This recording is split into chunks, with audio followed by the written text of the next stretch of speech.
उद्यापासून खात्यामध्ये संजय गांधी निराधार अनुदान योजनेचे पैसे खात्यामध्ये 2,500 रुपये, जे की 2,500 रुपये थेट खात्यामध्ये जमवण्यास सुरुवात. Breaking news. संजय गांधी निराधार अनुदान योजना श्रावणबाळ दिव्यांग यांचे उद्यापासून जे की डिसेंबरचा हप्ता खात्यामध्ये जमवण्यास सुरुवात होणार आहे. तर तुम्हा सर्वांसाठी आनंदाची बातमी आहे. तर आता कोणत्या जिल्ह्यात व कोणाला हा जो हप्ता इथं मिळणार आहे, संजय गांधी निराधार अनुदान योजनेचा जो काही हप्ता आहे डिसेंबरचा, जे की 2,500 रुपये खात्यामध्ये उद्यापासून जमवण्यास सुरुवात. तर आज आपल्यासाठी एक मोठी आनंदाची बातमी घेऊन आलेलो आहोत. तर यामध्ये संजय गांधी निराधार अनुदान योजना श्रावणबाळ दिव्यांग तर यांचे पैसे खात्यामध्ये किती 2,500 रुपये जमा होण्यास सुरुवात. तर आता यामध्ये काय अपडेट आलेलं आहे, कोणाला इथं हप्ता इथं मिळणार आहे स्टेप बाय स्टेप. तर जे काही दिव्यांगांच्या खात्यात संजय गांधी निराधार अनुदान योजना त्याचप्रमाणे यांच्या खात्यामध्ये पैसे इथं जमवण्यास सुरुवात झालेली आहे. तर याचे जे काही पैसे आहेत हे थेट लाभार्थ्यांच्या DBT माध्यमातून लाभार्थ्यांच्या खात्यामध्ये इथं जमा करण्यात येत आहे, जे की आता यामध्ये पात्र आहेत. तर यामध्ये कोणाला हा जो हप्ता आहे तिथं मिळणार आहे ते सुद्धा आपण इथं जाणून घेऊया. त्यानंतर कोणाला इथं मिळणार आहे पैसे, जे की संजय गांधी निराधार अनुदान योजनेचे लाभार्थी श्रावणबाळ दिव्यांग, त्यानंतर विधवा असेल, अपंग असेल, निराधार असेल, आजारग्रस्त पीडित लाभार्थी आहे. तर अशांना याचे जे काही पैसे आहेत हे DBTच्या माध्यमातून आधार लिंक बँक खात्यामध्ये KYC पूर्ण नाही. तर आता बरेच जणांना याचा लाभ मिळत नाही आहे. का मिळत नाही आहे? KYC पूर्ण नाही, खाते बंद आहे, आधार लिंक नाही. तर अशांनी लगेच तुम्ही तुमची प्रॉब्लेम इथं सॉल्व करून घ्यायची आहे, तरच तुम्हाला तुमच्या खात्यामध्ये डिसेंबरचा हप्ता इथं जमा होईल. आता याचं जे काही पेमेंट आहे ते तुम्हाला कधी सुरू होणार आहे, म्हणजे उद्या सकाळी 10 वाजल्यापासून याचे जे काही पेमेंट आहे इथं सुरू होणार आहे, जे की 2,500 रुपये खात्यामध्ये इथं डायरेक्ट इथं जमा केले जाणार आहे. तर 2 ते 3 दिवस इथं लागणार आहे काही जिल्ह्यांमध्ये वाटप होण्याकरिता. तर घाबरण्याचं काही कारण नाही. तर आता यामध्ये जे काही जिल्हे वाटप इथं सुरू झालेले आहे, तर पहिला जो काही टप्पा आहे जे की सध्या मिळणार आहे, जे की डिसेंबरचा हप्ता आहे, जे की 2,500 रुपयाची रक्कम यामध्ये पुणे, नाशिक, नागपूर, सोलापूर, कोल्हापूर, छत्रपती संभाजीनगर तर या जिल्ह्यांमध्ये संजय गांधी निराधार अनुदान योजनेचे पैसे, त्यानंतर श्रावणबाळचे पैसे, दिव्यांग यांचे पैसे, तर एकूण मिळून जे की 2,500 रुपये खात्यामध्ये प्रत्येकांच्या जमा होण्यास इथं सुरुवात झालेली आहे. तर यामध्ये तुमचा जिल्हा की नाही लगेच चेक करा. जळगाव आहे, सांगली, अमरावती, ठाणे, मुंबई. तर आता यांमध्ये संजय गांधी निराधार अनुदान योजनेचे पैसे 2,500 रुपये, जे की पहिले इथं मिळत होतं 1,500 रुपये. तर आता यामध्ये किती वाढ करण्यात आलेली आहे? 1,000 रुपये. आता तुमच्या जिल्ह्यांमध्ये याचे 1,000 रुपये वाढवाले जे काही अमाऊंट आहे ते जमा झाली की नाही चेक करून घ्या. तर आता याचे जे काही पैसे आहेत ते उद्या सकाळी कधी जमा होणार आहे? उद्या सकाळी 10 ते सायंकाळी 6 वाजेपर्यंत सर्वांच्या खात्यामध्ये तर ट्रान्सफर करण्यात येईल. तर आता यामध्ये बरेच जिल्हे पेंडिंगसुद्धा आहे. तर आता यामध्ये पेंडिंग जिल्ह्यांमध्ये धुळे, नंदुरबार, बुलढाणा, अकोला, भंडारा, गोंदिया.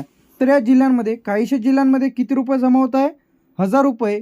तर काही जिल्ह्यांमध्ये इथं 1,500 रुपये, तर काही जिल्ह्यांमध्ये 2,500 रुपये. अशा पद्धतीने यांच्या खात्यामध्ये पैसे इथं जमा होत आहेत. तुमच्या खात्यामध्ये किती झाले जमा कमेंट करून नक्की सांगा. चंद्रपूर, गडचिरोली हे जे काही जिल्हे आहे पेंडिंग जिल्हे आहे. लातूर, उस्मानाबाद, नांदेड, हिंगोली, परभणी, बीड, सातारा, रत्नागिरी, सिंधुदुर्ग, पालघर, रायगड, वर्धा. तर या जिल्ह्यांमध्ये याचे जे काही पैसे आहेत ते आता बरेच जणांच्या खात्यामध्ये 1,000 रुपये इथं जमा होत आहे. काही जणांच्या खात्यामध्ये 1,500 रुपये, बरेच जणांचे कमेंट्स येत आहे. काही जणांच्या खात्यामध्ये 2,500 रुपये. तर आता सरासरी जे काही इथं नवीन GR नुसार जे काही नवीन GR इथं जे काही काढण्यात आलेला होता, तर आता नवीन GR नुसार तुमच्या खात्यामध्ये एकूण 2,500 रुपये इथं जमा व्हायला पाहिजे. तर ऑक्टोंबरपासूनच हा जो नवीन GR आहे तिथं जे काही तुम्हाला लागू करण्याचं सांगितलेलं होतं नवीन GR. त्यानंतर आपलं रायगड, वर्धा, यवतमाळ, वाशिम, अहमदनगर तर या जिल्ह्यांमध्ये पुढील कधी मिळणार आहे? 48 तास इथं लागू शकतात जे की पैसे जमा होण्याकरिता. तर घाबरण्याचं काही कारण नाही. आता कोणाला मिळणार आहे इथं पैसे, जे की 2,500 रुपये कोणाला इथं मिळणार आहे हे आपण जाणून घेऊया. तर यामध्ये जे काही पैसे इथं मिळणार आहे तर इथं सर्वप्रथम संजय गांधी निराधार अनुदान योजना यामध्ये विधवा असेल, निराधार असेल, आजारग्रस्त असेल, आर्थिकदृष्ट्या दुर्बल तर अशांना किती मिळणार आहे? 2,500 रुपये.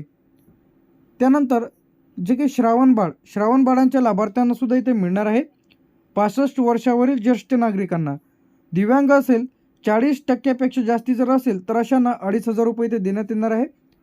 मानधन पात्र लाभार्थ्यांच्या खात्यामध्ये सुद्धा इथं किती रुपये जमा होत आहे? 2,500 रुपये जे की इथं जमा होत आहे. तर हा जो आराखडा आहे तर यानुसार पैसे इथं जमा होत आहे खात्यामध्ये. तर आता पात्र यादीमध्ये तुमचं नाव आहे की नाही ते चेक करून घ्या. ज्यांचे जुने फॉर्म आहे बंद पडलेले असतील तर अशांनी नवीन फॉर्म काय करण्यात येणार आहे? नवीन फॉर्म तुम्हाला इथं सुरू करता येणार आहे. तर ज्यांना कोणाला नवीन फॉर्म भरायचा असेल, न्यू फॉर्म भरायचा असेल तर अशांनी नवीन फॉर्म इथं भरून घ्या व संपूर्ण योजनेचा लाभ घ्या. तर आता बरेच जण यामधून काही हटवलेले आहे. ते कोणत्या कारणामुळे हटवलेले आहे? बरेच जणांचं DBT फेल आहे, त्यानंतर नाव हटवलेलं आहे, म्हणजे त्यांची चुकीच्या पद्धतीने त्यांनी माहिती भरलेली आहे. खाते त्यांचं इनॲक्टिव्ह आहे, म्हणजे बंद आहे, आधार लिंक नाही, मोबाईल नंबर लिंक नाही, यामुळे त्यांच्या खात्यामध्ये इथं पैसे जमा झालेले नाही. तर नवीन अर्ज प्रक्रिया इथं सुरू झालेली आहे. तर तुम्ही ऑनलाईन पद्धतीने तुम्ही तुमचा फॉर्म भरू शकता किंवा तहसील ऑफिसमध्ये जाऊन तुम्हाला जे काही आवश्यक कागदपत्र इथं लागणार आहे तर हे कागदपत्र जर असेल तर तुम्ही सुद्धा फॉर्म भरू शकता. आधार कार्ड, बँकेचं पासबुक, रेसिडेंटल प्रूफ म्हणजे तुम्ही तुमचं मतदान कार्ड किंवा आधार कार्ड दिलं तरी चालेल, 2 फोटो, हँडिकॅप जर असेल तर मेडिकल सर्टिफिकेट, इन्कम सर्टिफिकेट. 21 ते 30 हजाराच्या तुम्हाला इथं लागणार आहे. सरासरी 21,000च्या तुम्हाला वार्षिक उत्पन्न इथं लागणार आहे. तरच तुम्ही यासाठी काय करू शकता? अर्ज इथं करू शकता. अर्ज इथं सुरू झालेले आहे. ज्यांना कोणाला अर्ज करायचा असेल तर अर्ज करा. तुमच्या खात्यामध्ये आता 2,500 रुपये जमा झाले का? लगेच चेक करा, खाते तपासा. थँक्यू.